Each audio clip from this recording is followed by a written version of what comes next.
How do we know when the world is moving in the wrong direction, or the right direction for that matter? We look for signals, and a lot of them, that are consistent with Eurodollar cycles. Now, what are Eurodollar cycles? These are periods when monetary, financial, economic indications all seem to align in one direction or the other.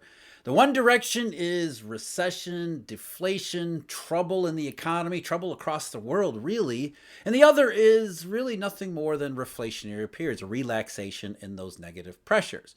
But we see a broad survey of financial, monetary, and economic circumstances that tell us one direction or the other. And I'll give you a recent example, a recent set of examples of Eurodollar cycle indications. We've talked about a lot of these in recent videos, talking about interest rate swap spreads. Let's start there. Interest rate swap spreads are a key indication of monetary conditions among money dealers, in particular. Collateral as well as balance sheet capacities, especially balance sheet constraints. We see swap spreads compress, which means they become more negative. And interest rate swap spreads have become more negative since around late July, actually July 24th. The 10-year, the 5-year since July 26th, the 30-year the maturity, those spreads are moving down and moving down in a noticeable fashion. But it's not just interest rate swap spreads becoming more negative. We also correlate that with something like Japanese government bills, which again, a collateral indication since the early part of August, and really August 28th, there's a date that shows up. In addition to those, I've talked about Italy to Germany spreads, as well as, here's another one, the US dollar exchange value going up against India's rupee. India's rupee had been relatively stable, or at least bouncing above a floor that the Reserve Bank of India seemed to put under the rupee around 82.75, 82.80 for almost an entire year. But ever since going up and topping out on July 24th, just like interest rate swap spreads, the Indian rupee has fallen below that floor to hit new record lows over the last several months. So that's a consistent indicator too. And India has even thrown in one other just to add to the correlation. And that is official Indian reserves. Those peaked back in the middle of July, the week before the rupee started to go lower, the week before swap spreads, 2 weeks before Japanese government bills and Italy bond spreads, and all of these consistently sending us Eurodollar cycle type signals. So as Indians spend or use their reserve balances, this is not just bond prices going down, the rupee falls, interest rate swap spreads compress even more, the US dollar goes up in exchange value against other things. We get collateral indications, as I said, consistent with, unfortunately, Eurodollar cycles. So let's talk about Eurodollar cycles, and then after that, where do we see other indications that might be consistent with those Eurodollar cycles, including a new one that just showed up recently. But first, I'm Jeff. This is Eurodollar University. Thank you very much for joining me. If you're interested, on Friday, and you want to join me again, a special webinar. We're going to be talking about the dollar. Is it replaceable? What is it that foreigners are trying to actually replace, and what do they need to replace if they do really want to replace the dollar? And believe it or not, this relates to the Eurodollar cycles, because if you're outside the United States trying to use the Eurodollar as reserve currency, and the Eurodollar continues to go into these repeated cycles, you're not going to be happy about your own circumstances. So we're going to talk about the king dollar and how long it might remain king, and why it has remained king for as long as it has. There's a link to the webinar in the description of this video. I do hope to see you there.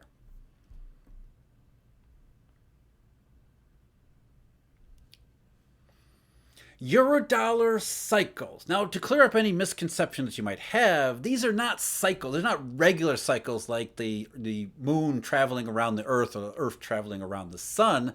There's not some hidden mysticism here. We're expecting regularity to these cycles. Essentially, as I stated in the opening, what these are periods when we see consistent indications that align in one direction or the other. And because these are repeated problems, they continue to happen over and over again. So it's not a regular cycle, though there does seem to be some regularity to it. It's mostly going back and forth, swinging between one direction and then coming back to the other, sort of like what any complex system does over time. So there have been 5 Eurodollar cycles thus far, and we're in the middle of the 5th one, or actually we're in some part of the 5th one.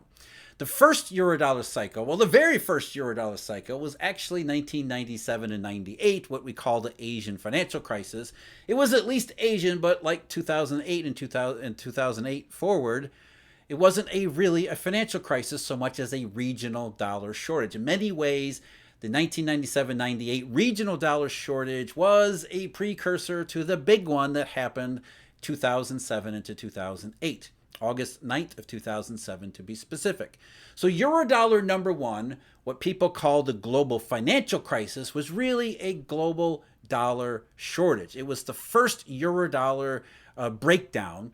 You can even ask Ben Bernanke when he finally got his head out of his butt in February 2010. He admitted we had problems outside the United States in the Eurodollar system, though he didn't use the term Eurodollar, global funding problems that spilled over into the US and required the Federal Reserve to haplessly try to respond to it and never being able to really do so. So we have all sorts of obviously consistent symptoms about Eurodollar number 1, 2008 crisis. And a lot of these symptoms, as we'll go over today, relate to collateral. If you had to describe the 2008 crisis in one short term, you wouldn't want to do that because it was complicated. But if you had to, you would call it a collateral shortage. And it was only the first one. And as we'll see here, the indications and the symptoms all seem to point toward collateral problems that then lead to wider issues with not just financial systems, but also really the economy that has been bearing the brunt of these repeated Eurodollar cycles. The second one, the second Eurodollar cycle showed up around 2010. We got the first real indication of it. So maybe Eurodollar 2A and 2B. So if you remember the flash crash in May of 2010, that wasn't really about the S&P 500 nor computer trading. That was about Greek bonds that were causing all sorts of problems in global repo markets. The way we talk about Italy, Germany spreads today, well, Greek spreads used to make the same difference back then. So it wasn't a European sovereign debt crisis so much as, like 2008 was a collateral shortage. Well, with certain big sectors of the European sovereign debt markets coming under question and being reevaluated and being revalued, it was another collateral shortage. Even if it was euro denominated, it still had that direct impact and spillover across the Eurodollar system. So that was Eurodollar number 2. It showed up, the full part of it showed up in March or April of 2011, as QE2 was ongoing, by the way. So we had a massive breakdown in 2011, Eurodollar number 2, which was in many ways really devastating because coming so close after the original Eurodollar number 1, it really drove the point home that this was not going to be just a one-off, that the 2008 crisis couldn't just be left behind so easily, and the implications we're still trying to live with to this day. In fact, as I mentioned in another recent video about China and its experience with the silent depression, it was really Eurodollar number 2 that convinced them, this is different. The entire world system is now different. Third Eurodollar number 3, there was symptoms of that one in the summer of 2013. While everybody was enamored with the taper tantrum, which wasn't really a taper tantrum, underneath the surface there, behind all that, we saw some repo market indications, collateral shortages again there, as early as February 2013. And if you remember the fall of 2013, we started to see emerging market currencies in particular. Those started to decline against the US dollar that was beginning to rise again. And really, the start of 2014 is when Eurodollar number 3 really began. It really started to hit its full stride there. And one of the key indications there, of course, was China's yuan, which everybody thought was going to rise forever. Suddenly that rolled over and started to go lower too. And Eurodollar number 3 also included the October 15th of 2014, the buying panic in U.S. Treasuries, just driving the point home about collateral and the nature of these Eurodollar cycles. So that was the third one, Eurodollar number 3. Heavy influence on Asia as well as emerging markets. Eurodollar number 4, everybody thought was trade wars. It was described as trade wars. It showed up, again, symptoms in 2017, late 2017, but really from the outset of 2018. And of course, the timing there, trade wars, it seemed to be a logical conclusion when you don't see these Eurodollar cycles and all of the indications that come from them. But it wasn't really about trade wars. It was, again, collateral. We had collateral indications show up right from the start of 2018. We had a big one, Italy to Germany spreads in May of 2018, especially May 29th, that like October 15th of 2014. A huge collateral indication there. We got inverted Eurodollar futures. Let's not forget Urjit Patel, the former head of the Reserve Bank of India, in June of 2018, who said, dollar funding has evaporated. Now, he blamed the Federal Reserve in quantitative tightening as well as raising rates, but we know it was about another collateral squeeze, including not just Italy to Germany spread and Italian bonds as a huge part of the collateral system, but also Eurobonds. There had been heavy Eurobond issuance in 2016 and 2017 that in 2018, a lot of people were saying, oops, that was a mistake there too. And Eurodollar number 4 continued on, even though the Fed was pretending it wasn't there. They continued to hike rates until 2019, when it became clear in the aftermath of Eurodollar number 4 that conditions globally were not going the way they were supposed to because of Eurodollar number 4, not trade wars. And Eurodollar number 4 ended into the pandemic period in COVID. Eurodollar number 5, that actually, we got symptoms of that in the middle of 2021. Again, consistent signals. And then throughout 2022, as conditions worsened, we got lots more consistent Eurodollar cycle signals up until, September and October, major breakdown there in 2022. The last part of 2022 under the cloud of recession, slowdown in China that was not about the lockdowns. And then, of course, 2023, what have we seen? Persistent questions about the economy, even here in the U.S., which everybody's convinced is a resilient system and resilient condition right now. China, which obviously did not reopen. But more than that, consistent Eurodollar cycle signals and indications, rising dollar, swap spreads, as we mentioned, all the stuff that goes with telling us that the world continues to move in the Eurodollar cycle direction, not the reflation direction. In the Eurodollar cycle direction, that's where you get into economic and further consequences beyond strictly, say, the rising dollar or falling swap spreads. So let's talk about what these indications are. So the big one, the yield curve. It's the easy, simple one.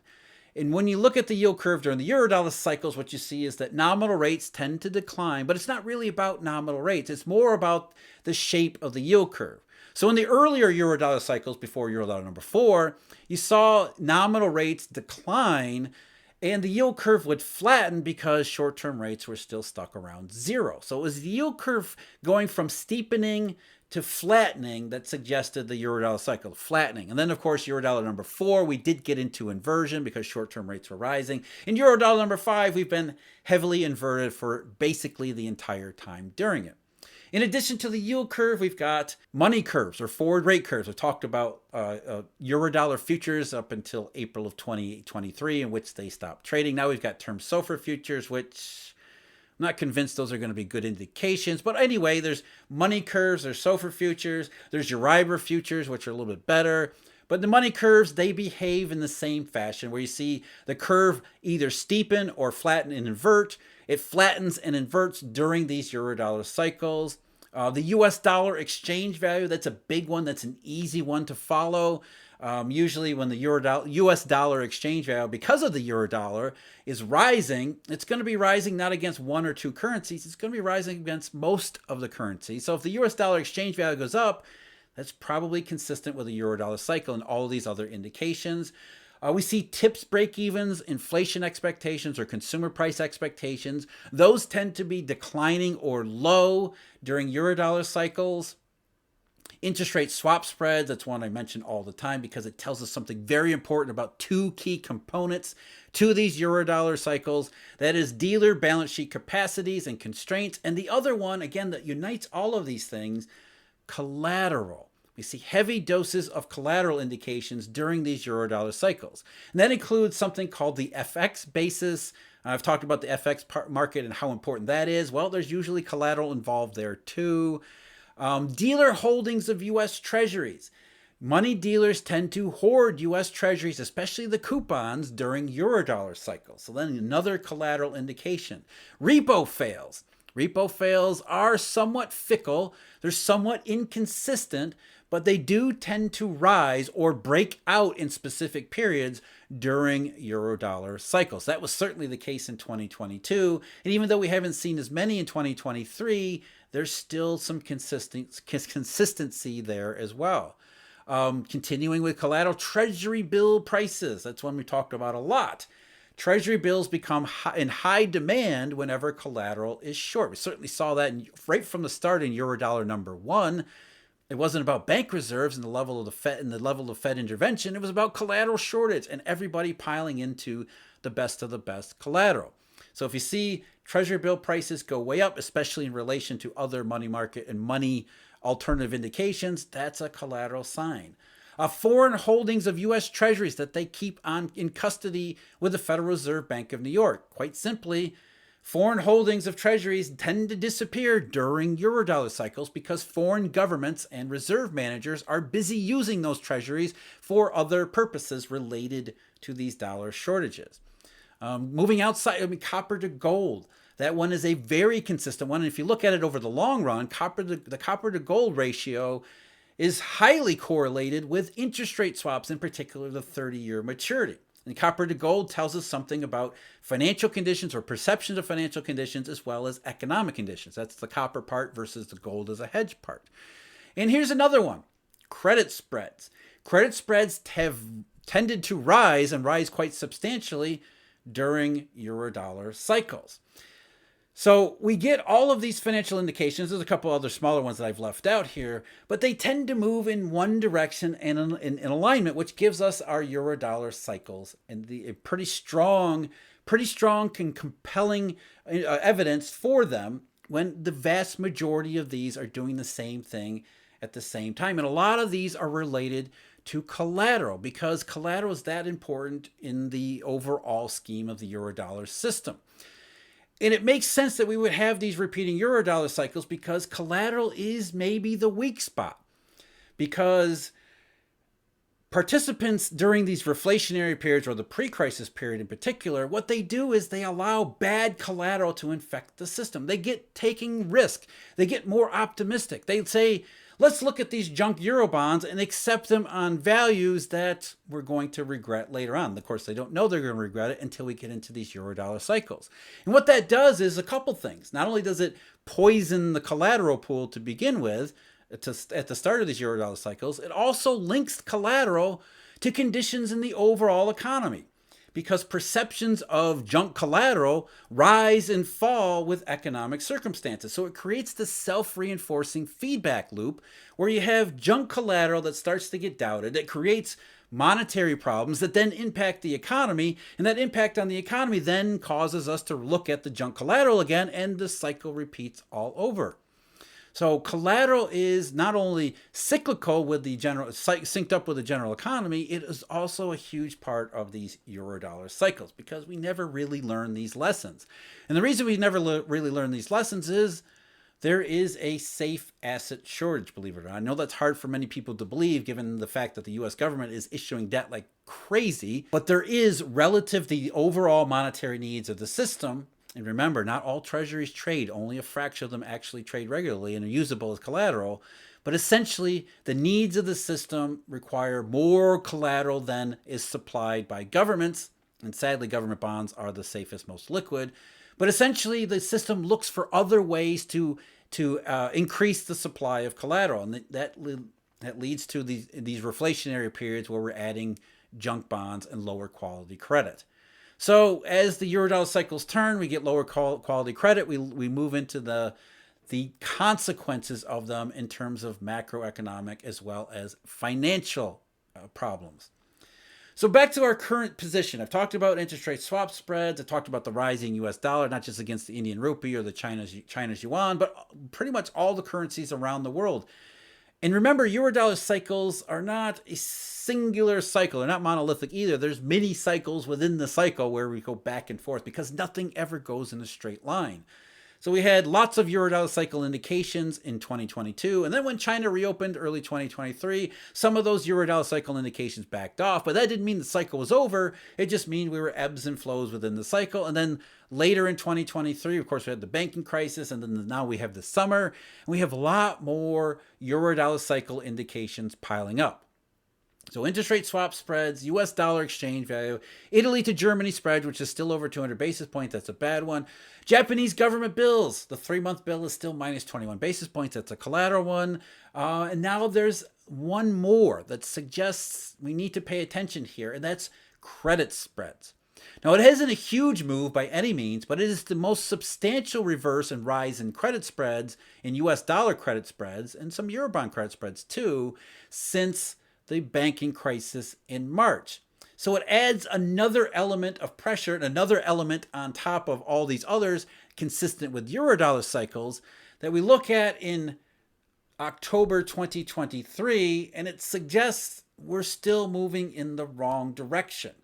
We're still looking at fundamentally the consequences, implications, and likely results consistent with Eurodollar cycles. And that is more economic hardship, not just around the rest of the world, but also the United States too, as well as more monetary difficulties as we try to navigate these consistent, repeated collateral problems. In October 2023, we're seeing an escalation in Eurodollar signals, as well as more and more of them really starting to align all over again. If you want to see another video I just did recently about interest rate swap spreads, check out the link below me. As always, I thank you very much for joining me. Don't forget, webinar Friday evening, 6:30 p.m. Eastern Time. Thank you especially to Eurodollar University subscribers and our members. And until next time, take care.